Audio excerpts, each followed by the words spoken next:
of you know someone that has been incarcerated? Show your hands. Yeah. How many of you know of someone or have a family member that's been incarcerated? How many of you have been incarcerated? Prison. Oh, right. Statistics tell us that every 1 in 5 persons have been incarcerated, know of someone incarcerated, or have been incarcerated themselves. Recidivism is the return to prison for any reason within 3 years after release. The most current recidivism rate available is 25%. That's just for the state of Florida. Recidivism has been a silent and underexposed epidemic that is affecting the men, women, and youthful offenders. And when I say the youthful offenders, we're talking about kids 9 all the way up to the age of 16. The entire Florida Department of Justice, they must consider the facts that influence recidivism. Fiscal statistics. According to the Florida Department of Corrections, there are 98,010 inmates in the 150 correctional facilities in the state of Florida.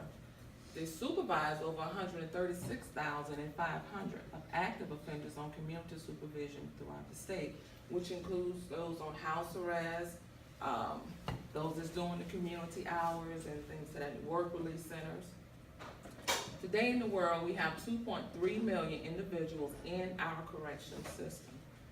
To begin, there should be a solid support system in place for the convicted felons. And this support should offer educational opportunities before release, suitable jobs, job lease, safe places to live, and physical and or mental support that's needed. Oftentimes when they are released, this is one of the main things that they don't have support. We've heard it more than once. I didn't have support. I didn't have support. They get out, go back to their old habits, or go back to the lifestyle they knew to where they could make a living, at least have food to eat, and they end up back in the system. According to the Florida Policy Institute, the 2016-17 Florida budget increased spending by $3.8 billion. So there's $82.8 billion total budget. It represents a 4.8% increase over their current budget. In Florida, it costs us taxpayers $53.49 a day and a total of $19,577 a year just to house an inmate. In 2015-16, there are the 98,010 men, women, and youthful offenders in the Florida Department of Corrections. On this chart, it tells us that the 63% budget is funded throughout the state trust funds and general revenue funds that make up the remaining 37%. And as you can see on the chart, we have our education and human services, and only 5.4% of it goes for the corrections department. So that's where it comes in, the problem with, I think some of that the education and human service, in my opinion, it all should tie in together, because education is definitely a must. But some of these men and women don't know how to read, don't know how to write, they have communication problems. They're in a hostile environment, so just a basic conversation or in a social setting to where there's not any hostility, to where you can just sit down and have a conversation. Some of these guys can't do it because they've been incarcerated for 30, 40 years. Mass incarceration. The state prison system is the 3rd largest in the nation. The 2 largest were the corrections corporations and the GO group. They collected $361 million in profits last year. And the contracts require 90% occupancy, which guarantee from governments and beds, the beds are full. If not, the public pays penalties to the corporations. That's, I don't know about you guys, but I think that's very unfortunate, to say the least. But thinking out loud, yes, it is. Arrest records, the prison and jail sentences, they jeopardize their current and future employment. Compromises student loan, blocks access to certain housing opportunities. If you have a drug charge, if you have a violent charge, if you have a sexual related charge, these apartment complexes will not rent to you. There's no ifs, ands, or buts about it. There's no overriding or anything. So here in St. Petersburg, they actually have a spot that they call Tent City. And that's where the predators, that's where we call them the sexual predators, that is, That is where they reside.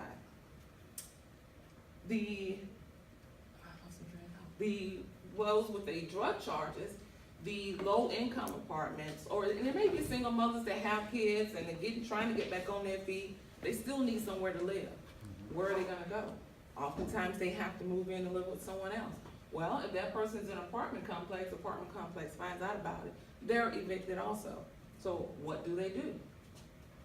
Mandatory statewide reentry programs. And after release, would reduce the recidivism rate by 70%. Not to mention, this would also save the taxpayers money and free up law enforcement and the resources. Educational resources before and after release.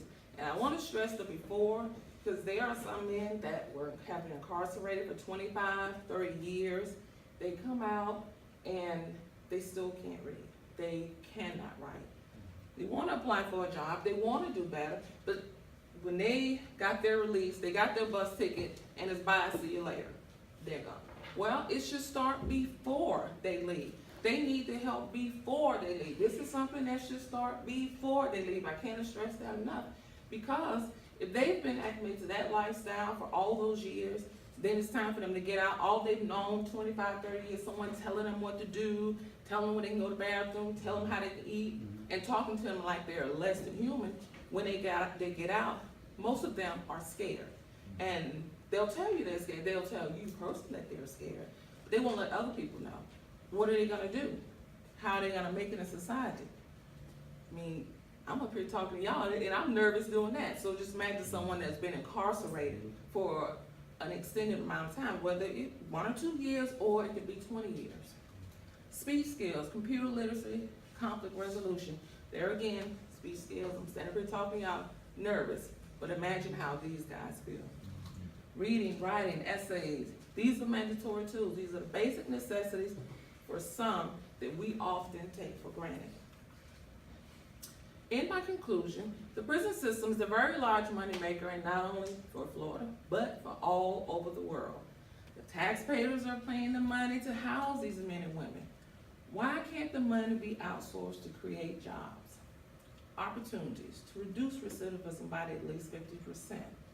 It's controversial, yes, we know, for the state legislators because it's money in their pocket. However, this topic is one that should not be ignored. Why? Because U.S. is building more prisons, more than schools. We must do better. This is Kevin and Eugene. Both of these guys here received their GED in prison. He's, Eugene, he actually recidivated twice. Kevin is still incarcerated now. He's actually been incarcerated for 15 years. He received a 20-year sentence at the age of 19. I know him personally because this is my oldest nephew. And I often use him as an example because the 15 years that he's been incarcerated, he developed a nonprofit organization. Just his mom, which is my older sister, and myself did the legwork for him. He wrote everything down, and his first thing, the main thing he often tells us, he said, of the 15 years I've been incarcerated, I see the same guys over and over again. It's a revolving door. And they all tell me the same thing. I couldn't find a job. Didn't have anywhere to live. So he decided, he was like, well, you know, maybe something I can do to help. And he came up with, why don't we start something called day-for-day outreach? We can write to these guys, have them doing essays. They do the essays, they have writing contests, some of them write poetry. They get monthly newsletters.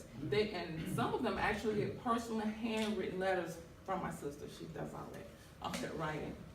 But that just shows you he has always had the outside support, but Eugene hasn't. And there's so many others that don't have that family support. Those guys that's been there 35, 40 years, they have not talked to any family members in 40 years. They don't even know if they're still living. They don't even know where they are. And there are those that just, they'll go out and get back in trouble to come back because that's all they have and it's all they know. So that's why it's very important to have the support to reduce this recidivism rate. And in my closing, I have a video that I put together. And these are actually men and women that I know personally. They're part of the day-for-day. But they want people to see who they are. They want people to know who they are and say, here we are, this is our mugshot. And I chose the song Beautiful Problem because what's beautiful about it, now that there's awareness coming, people are hearing and seeing and thinking more about, like, okay, you know what, maybe something does need to be done about this prison. But the problem is, because recidivism is a problem.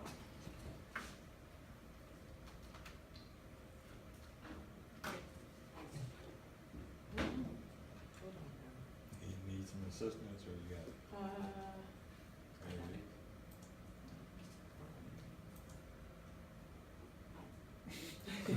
Thought I had it. Sorry, y'all.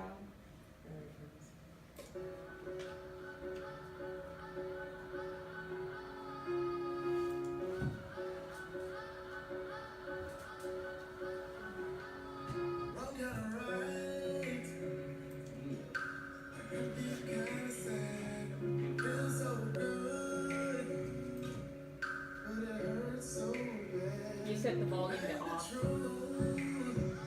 Yeah, it was supposed to. That's my sister and oldest nephew, you guys.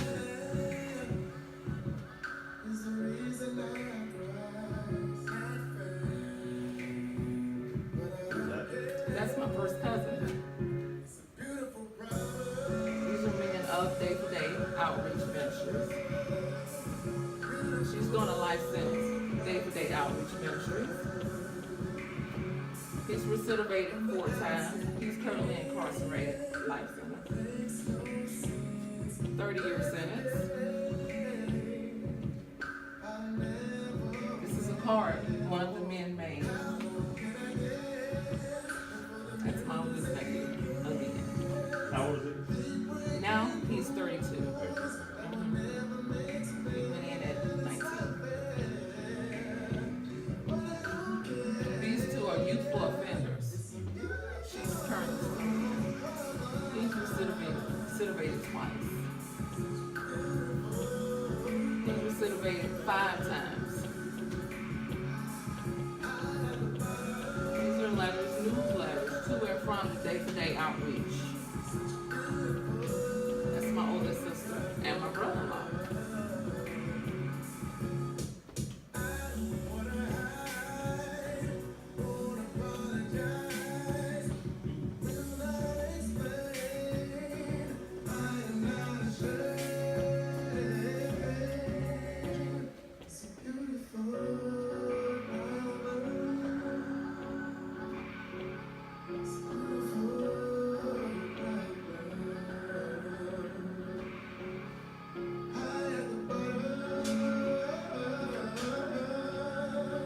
That's it, you guys.